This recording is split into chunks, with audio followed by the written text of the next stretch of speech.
Hi എല്ലാ പ്ലസിലെ കുട്ടികൾക്ക് നമസ്കാരം. രാഹുൽ സാറാണ്. സോ ഇപ്പോൾ ഞാൻ വന്നിരിക്കുന്നത് നിങ്ങളുടെ മുന്നിൽ ഞാൻ കുറേ ക്വസ്റ്റ്യൻ പേപ്പർ ഇങ്ങനെ വർക്കൗട്ട് ചെയ്യുന്നു. കുറേ ക്വസ്റ്റ്യൻ നോക്കി ഏകദേശം 2002 തൊട്ട് 2023 ലാസ്റ്റ് നടന്ന നിങ്ങളുടെ ഈ മോഡൽ എക്സാമിൻ്റെ വരെ ക്വസ്റ്റ്യൻ നോക്കിയിട്ട് എനിക്ക് കിട്ടിയ ഒരു 9 ക്വസ്റ്റ്യൻ, അതായത് ഒരുപാട് വട്ടം റിപ്പീറ്റ് ചെയ്ത് ചോദിച്ച ഒരു 9 ക്വസ്റ്റ്യൻ. ഒരു 9 ക്വസ്റ്റ്യൻസാണ് ഞാൻ നിങ്ങളുടെ മുന്നിൽ എടുത്തിരിക്കുന്നത്. കാരണം ഞാൻ നോക്കാനെടുത്ത് ഇത്രയും ക്വസ്റ്റ്യൻസ് ഒരുപാട് വട്ടം ഒരു 10ൽ കൂടുതൽ വട്ടമെങ്കിലും റിപ്പീറ്റ് ചെയ്ത് കാണും. അതായത് സ്ഥിരം റിപ്പീറ്റ് ചെയ്യുന്ന, പല രീതിയിൽ പല മാർക്കിന് റിപ്പീറ്റ് ചെയ്യുന്ന 9 ക്വസ്റ്റ്യൻ. അപ്പം ഇത് നമ്മൾ ഓൾറെഡി പല ക്വസ്റ്റ്യനും റിപ്പീറ്റ് ചെയ്യുന്നതാണെന്ന് പറഞ്ഞതാണ്. പക്ഷേ ഇത് പല രീതിയിൽ റിപ്പീറ്റ് ചെയ്യുന്നു. അതായത് അതുമായിട്ട് ബന്ധപ്പെട്ടതായിരിക്കാം, അല്ലെങ്കിൽ അത് ഡയറക്റ്റായിട്ടായിരിക്കാം, അല്ലെങ്കിൽ അതിൻ്റെ ബേസിൽ പ്രോബ്ലംസ് ആയിരിക്കാം. അങ്ങനെ പല രീതിയിൽ നമ്മൾ റിപ്പീറ്റ് ചെയ്ത് ആ ടോപ്പിക്ക് തന്നെ നമ്മൾ 80 ക്വസ്റ്റ്യൻസ് എടുത്തിരിക്കുകയാണ്. അപ്പോൾ നമുക്ക് ഓരോന്നായിട്ട് നോക്കാം. ഇത് മോസ്റ്റ് റിപ്പീറ്റഡ് ക്വസ്റ്റ്യൻസ് ആണ് 9. അപ്പം ഞാൻ ഓരോ ടോപ്പിക്കും പറയാം, അതിൽ നിന്ന് ഏതിനൊക്കെ മാർക്കിന് ചോദിക്കാം, എങ്ങനെയൊക്കെ ചോദിക്കാം, ചോദിച്ചാൽ നിങ്ങൾ എങ്ങനെയൊക്കെ എഴുതണം, ഇതാണ് ഞാൻ പറയാൻ പോകുന്നത്. നോട്ട്സ് എല്ലാം അവൈലബിൾ ആണ്, പഠിച്ചാൽ മാത്രം മതി. ഒന്ന്, കൊളിഗേറ്റീവ് പ്രോപ്പർട്ടി. നമ്മൾ ഓൾറെഡി പറഞ്ഞു, കൊളിഗേറ്റീവ് പ്രോപ്പർട്ടി നല്ല ഇമ്പോർട്ടൻ്റ് ടോപ്പിക്കാണ്. ഒരു മാർക്കിന് കൊളിഗേറ്റീവ് പ്രോപ്പർട്ടി ചോദിച്ചിട്ടുണ്ട്. എന്താണ് കൊളിഗേറ്റീവ് പ്രോപ്പർട്ടി? 2, എത്ര ടൈപ്പ് കൊളിഗേറ്റീവ് പ്രോപ്പർട്ടി ഉണ്ടെന്ന് 1 മാർക്കിന് ചോദിച്ചിട്ടുണ്ട്. 4 ടൈപ്പ് ഉണ്ട്. എന്താ കൊളിഗേറ്റീവ് പ്രോപ്പർട്ടി? സൊല്യൂട്ടിൻ്റെ നമ്പർ ഓഫ് പാർട്ടിക്കിൾസിനെ ഡിപ്പെൻഡ് ചെയ്യുന്നു. അത് 1 മാർക്കിന് ചോദിച്ചിട്ടുണ്ട്. എത്ര ടൈപ്പ് ഉണ്ട് colligative property? 4 type. Relative lowering vapour pressure, elevation boiling point, depression freezing point, osmotic pressure. ഈ ഓസ്മോട്ടിക് പ്രഷർ വെച്ചിട്ട് തന്നെ നമുക്ക് 3-4 ക്വസ്റ്റ്യൻ ചോദിച്ചിട്ടുണ്ട്. ഒന്ന്, എന്താണ് ഓസ്മോട്ടിക് പ്രഷർ എന്ന് ഒരുപാട് വട്ടം 1 മാർക്കിന് ചോദിച്ചിട്ടുണ്ട്. 1 മാർക്കിൻ്റെ ക്വസ്റ്റ്യൻസ് നമുക്ക് വരുന്നുണ്ട്. 25 ക്വസ്റ്റ്യൻ 1 മാർക്കിൻ്റെ വരുന്നുണ്ട്. അപ്പം ഓസ്മോട്ടിക് പ്രഷർ എന്താണെന്ന് പറഞ്ഞ് 1 മാർക്കിന് ചോദിച്ചിട്ടുണ്ട്. What you mean by osmotic pressure എന്നും പറഞ്ഞ് ചോദിച്ചിട്ടുണ്ട്. പിന്നെ ഓസ്മോട്ടിക് പ്രഷറിൻ്റെ ഇക്വേഷൻ പലപ്പോഴും 1 മാർക്കിന് ചോദിച്ചിട്ടുണ്ട്. റിവേഴ്സ് ഓസ്മോസിസ് എന്താണെന്ന് പറഞ്ഞ് ചോദിച്ചിട്ടുണ്ട്. അതിൻ്റെ ആപ്ലിക്കേഷൻ എഴുതാൻ ചോദിച്ചിട്ടുണ്ട്. എന്താ റിവേഴ്സ് ഓസ്മോസിസ്? സൊല്യൂട്ട് പാർട്ടിക്കിൾസ് സോൾവെൻറ്റിൽ നിന്ന് സൊല്യൂഷനകത്തോട്ട് മൂവ് ചെയ്യുന്നു, തിരിച്ച് മൂവ് ചെയ്യും, റിവേഴ്സ് തിരിച്ച് നടക്കും. ഓസ്മോട്ടിക് പ്രഷർ നമ്മൾ അപ്ലൈ ചെയ്ത് കഴിഞ്ഞാൽ റിവേഴ്സ് ഓസ്മോസിസ് നമുക്ക് സ്റ്റോപ്പ് ചെയ്യാൻ പറ്റും. അപ്പം പിന്നെ റിവേഴ്സ് ഓസ്മോസിൻ്റെ ആപ്ലിക്കേഷൻ നമ്മുടെ ഡീസലിനേഷൻ ഓഫ് സീ വാട്ടറിൻ്റെ ഉപ്പിനെ വേർതിരിച്ച് പ്യുവർ വെള്ളം സെപ്പറേറ്റ് ചെയ്യുന്നു. ഡീസലിനേഷൻ ഓഫ് സീ വാട്ടർ. അവിടെ നമ്മൾ ഉപ്പ് വെള്ളം എടുക്കുന്നു, പ്യുവർ വെള്ളം എടുക്കുന്നു. നോർമലി ഈ പ്യുവർ വെള്ളം ഉപ്പ് വെള്ളത്തിലോട്ടാണ് പോകേണ്ടത്, പക്ഷെ തിരിച്ച് നടക്കും. ഉപ്പിലെ വെള്ളം നമ്മുടെ പ്യുവർ വെള്ളത്തിലോട്ട് വരും. അതാണ് റിവേഴ്സ് ഓസ്മോസിസ്.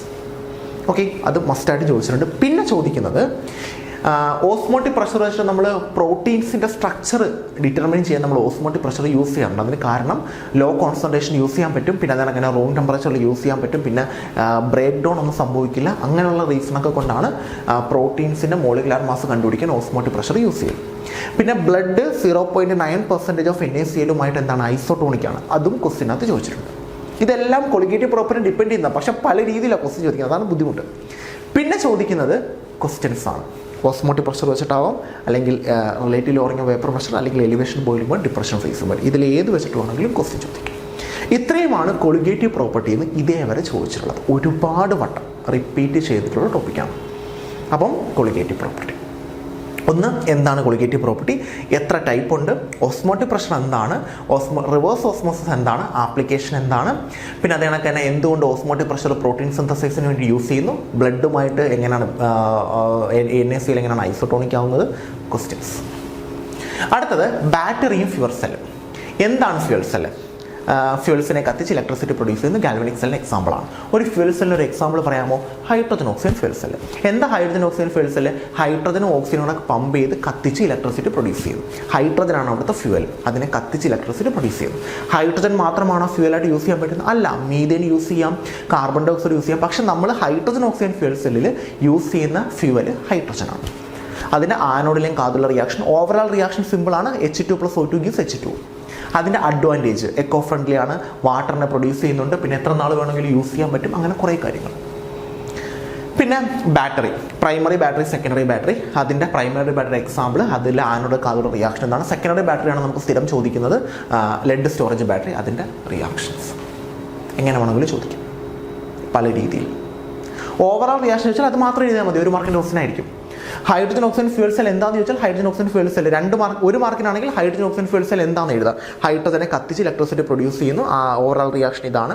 ആനോഡിൽ നിന്ന് നടക്കും, കാഥോഡിൽ നിന്ന് നടക്കും. അത് 3 മാർക്കിനൊക്കെ ചോദിച്ചാൽ അഡ്വാൻറ്റേജ് സഹിതം എഴുതുക, ഫുൾ എഴുതുക. ഡയഗ്രമൊക്കെ വരച്ച് ഫുൾ എഴുതും.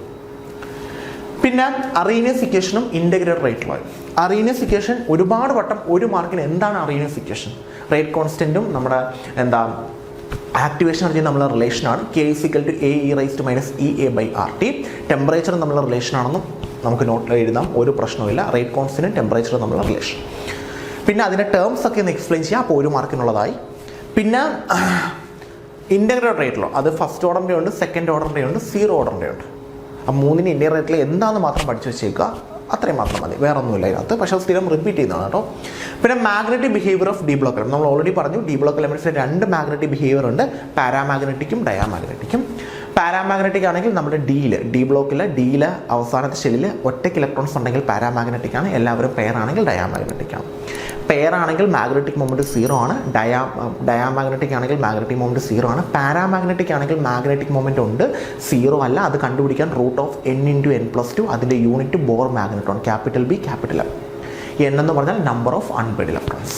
ഡി എഴുതുക, ഡിയിൽ എത്ര അൺപെയ്ഡ് ഒരെണ്ണമെങ്കിലും ഉണ്ടെങ്കിൽ അത് പാരാമാഗ്നറ്റിക് ആണ്. ഒറ്റയ്ക്ക് നിൽക്കുന്ന ആരെങ്കിലും ഉണ്ടോ എന്ന് നോക്കുക, അത് പാരാമാഗ്നറ്റിക് ആണ്. എത്ര എണ്ണം ഒറ്റയ്ക്ക് നിൽക്കുന്നുണ്ടെന്ന് നോക്കുക, അത് n-ന് പകരം കൊടുക്കുക, √n/n+2. പിന്നെ important compounds of D block സ്ഥിരം ചോദിക്കുന്നതാണ്. ഒന്നില്ലെങ്കിൽ K2Cr2O7 അല്ലെങ്കിൽ KMnO4. പ്രിപ്പറേഷൻ ചോദിച്ചാൽ 3 മാർക്ക് പ്രിപ്പറേഷൻ. അതല്ലാന്നുണ്ടെങ്കിൽ ഏത് ഓറിൽ നിന്നാണ് KMnO4 അല്ലെങ്കിൽ K2Cr2O7 പ്രിപ്പയർ ചെയ്യുന്നത്? KMnO4 ആണെങ്കിൽ നമുക്ക് പൈറോളിസൈറ്റും, K2Cr2O7 ആണെങ്കിൽ ക്രോമൈറ്റും. ഇക്വേഷനും കൂടെ എഴുതണം. എന്താണ് പൈറോളിസൈറ്റ് ആണെങ്കിൽ MnO2, ദെൻ ക്രോമൈറ്റ് ഓർ ആണെങ്കിൽ FeCr2O4 എഴുതണം. പിന്നെ അതിൻ്റെ structure, manganite പെർമാംഗനൈറ്റിൻ്റെ structure, chromite ഡൈക്രോമൈറ്റിൻ്റെ structure. പിന്നെ ഓക്സിഡൈസിങ് പ്രോപ്പർട്ടി. നമുക്ക് K2Cr2O7 KMnO4 ചോദിച്ചിട്ടുണ്ട്, ഏതെങ്കിലും 2 എണ്ണം വീതം പഠിച്ചു വെച്ചേക്കാം, അത്രയും മാത്രം മതി. പിന്നെ SN1 SN2 റിയാക്ഷൻ അറിയാലോ. SN1 എന്ത്, SN2 എന്താണെന്ന് ക്ലാസിഫൈ ചെയ്യാൻ അറിഞ്ഞിരിക്കണം. SN1 മാത്രം എഴുതാനും അറിഞ്ഞിരിക്കണം, SN2 മാത്രം എഴുതാനും അറിഞ്ഞിരിക്കണം. ദെൻ ഫിംഗൽസ്റ്റൈൻ-സ്വാർട്സ്. ഫിംഗൽസ്റ്റൈൻ സ്വാർട്സ് എന്ന് പറഞ്ഞ് ഡയറക്റ്റായിട്ട് ചോദിക്കുന്നത് ഭയങ്കര കുറവാണ്, റിയാക്ഷൻ തന്നിട്ടായിരിക്കും ചോദിക്കുന്നത്. ഇങ്ങനെ ആയിരിക്കും ചോദിക്കുന്നത്, RCl gives RI. അതായത് Cl മാറി I വന്നു, Cl Br മാറി I വരുന്നതാണ് ഫിംഗൽസ്റ്റൈൻ റിയാക്ഷൻ. സ്വാർട്സ് റിയാക്ഷൻ ആകുമ്പോൾ Cl Br മാറി ഫ്ലൂറിൻ വരും. ഫിംഗൽസ്റ്റൈൻ റിയാക്ഷനകത്ത് NaIയും, സ്വാർട്സ് റിയാക്ഷനകത്ത് ഒരുപാട് പേരുണ്ട്, SbF3 ഉണ്ട്, COF3 ഉണ്ട്, അതിനൊക്കെ ഒരുപാട് പേരുണ്ട്. Okay. Then Lucas test, boiling point of alcohols. Lucas test അറിയാം, പ്രൈമറി സെക്കൻഡറി ടെറഷ്യറി ആൽക്കഹോൾസിന്റെ ഡിസ്ട്രിബ്യൂഷൻ സിങ്കും അൺഹൈഡ്രസ് സിങ്കും ദെൻ HCl ആണ്, അത് ഓർത്ത് വെച്ചേക്കുക. Boiling point of alcohols. Boiling point of alcohols important ആണ്. അതിൽ കാർബണിൻ്റെ എണ്ണം അല്ലെങ്കിൽ കാർബണിൻ്റെ നമ്പർ കൂടുന്നതിനനുസരിച്ച് ബോയിലിംഗ് പോയിന്റും കൂടും. സെയിം നമ്പർ ഓഫ് കാർബൺ ആണെങ്കിൽ ബ്രാഞ്ച് കൂടുന്നതിനനുസരിച്ച് ബോയിലിംഗ് പോയിന്റ് കുറയും. ഫോർ എക്സാമ്പിൾ ഇതാ methanol, propanol, But1 all, But2 all. ആർക്കാണ് ബോയിലിംഗ് പോയിന്റ് കൂടുതൽ? നമുക്ക് നോക്കാം. കാർബണിൻ്റെ എണ്ണം കൂടുന്തോറും ബോയിലിംഗ് പോയിന്റ് കൂടും. കാർബണിൻ്റെ എണ്ണം എഴുതാം. Methanol 1 carbon, prop 3 carbon, but 4 carbon, 4 carbon. കാർബണിൻ്റെ എണ്ണം കൂടുന്തോറും ബോയിലിംഗ് പോയിന്റ് കൂടും. ഇതാണ് കാർബണിൻ്റെ എണ്ണം 4. ഇവർക്ക് 2 പേർക്കുമാണ് ബോയിലിംഗ് പോയിന്റ് കൂടുതൽ. പക്ഷെ 2 പേർക്കും സെയിം നമ്പർ ഓഫ് കാർബൺ ആണെങ്കിൽ ബ്രാഞ്ച് നോക്കുക. 1 ഓൾ ഒന്നാമത്തെ കാർബണിൽ, 2 ഓൾ രണ്ടാമത്തെ കാർബണിൽ. ഏതാ ബ്രാഞ്ച് വന്നേക്കുന്നത്? 1 എന്ന് പറഞ്ഞാൽ ഫസ്റ്റ് കാർബണിൽ ഒരിക്കലും ബ്രാഞ്ച് വരത്തില്ല. ഇവിടാണ് ബ്രാഞ്ച് വന്നേക്കുന്നത്. ബ്രാഞ്ച് കൂടുന്തോറും ബോയിലിംഗ് പോയിന്റ് എന്ത് ചെയ്യും? കുറയും. അപ്പോൾ ഇവർ രണ്ടുപേരും കമ്പയർ ചെയ്യുമ്പോൾ 2 പേർക്ക് ഒരേ നമ്പർ ഓഫ് കാർബൺ ആണ്. അപ്പോൾ നമുക്ക് അത് വെച്ചിട്ട് കണ്ടുപിടിക്കാൻ പറ്റത്തില്ല. പിന്നെ ബ്രാഞ്ച് നോക്കുക. ഇയാൾക്ക് ബ്രാഞ്ച് ഇല്ല, ഇയാൾക്ക് ബ്രാഞ്ച് ഉണ്ട്. ബ്രാഞ്ച് വരുന്തോറും ബോയിലിംഗ് പോയിന്റ് കുറയും. അപ്പോൾ ഏറ്റവും ബോയിലിംഗ് പോയിന്റ് ആർക്കാ? ഇയാൾക്ക്, പിന്നെ ഇയാൾക്ക്, പിന്നെ കാർബണിൻ്റെ എണ്ണം, പിന്നെ കാർബണിൻ്റെ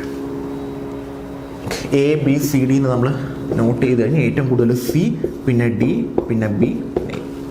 കാർബണിൻ്റെ എണ്ണം സെയിം ആണെങ്കിൽ മാത്രമേ ബ്രാഞ്ച് നോക്കാവൂ. കാർബണിൻ്റെ എണ്ണം കൂടുന്തോറും ബോയിലിംഗ് പോയിന്റ് കൂടുതലാണ്.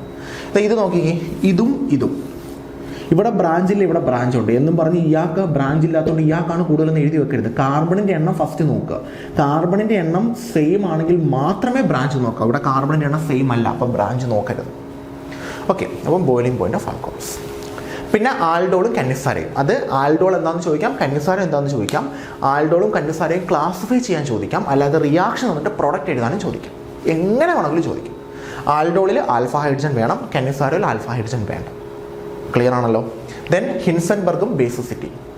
ഹിൻസൻബർഗ് ടെസ്റ്റ് നമുക്ക് സ്ഥിരം ചോദിക്കുന്നതാണ്. നമ്മുടെ പ്രൈമറി സെക്കൻഡറി ടെർഷ്യറി അമീൻസിൻ്റെ ഡിസ്റ്റിങ്വിഷ് ചെയ്യാൻ, പിന്നെ അമീൻസിൻ്റെ ബേസിസിറ്റി ഒരുപാട് വട്ടം പറഞ്ഞതാണ്.